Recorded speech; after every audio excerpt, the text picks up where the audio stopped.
So the Lord's Prayer is the most famous prayer in the Bible, right? It's the one that everybody knows. And I believe that it's not something that you have to actually pray every time.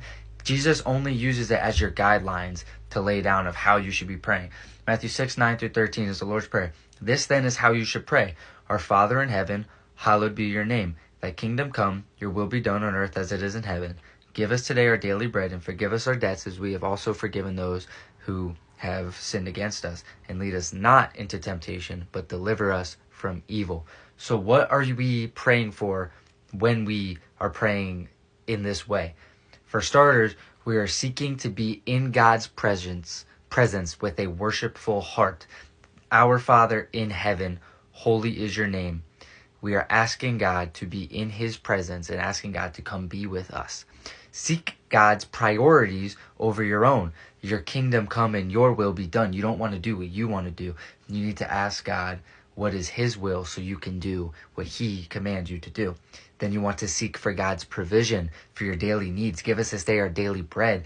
You can't just live off of what you think you need. Jesus is the only one who truly knows what you need. So give us this day our daily bread. Lord, give me my fill of you. Lord, you are what I need over anything. We call Jesus our bread because food is so important to us and we need food to live. But we need Jesus even more than that to live because our spirit's more important than our physical body.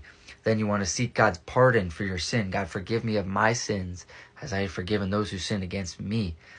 Lord, I am a sinner, and I admit that I am a sinner. Lord, forgive me for the things that I have done wrong.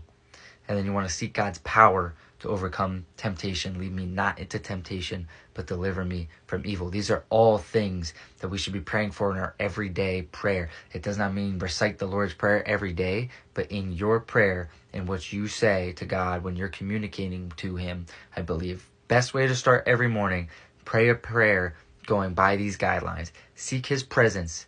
Seek his priorities, seek his provision, seek his pardon, and then seek for God's power.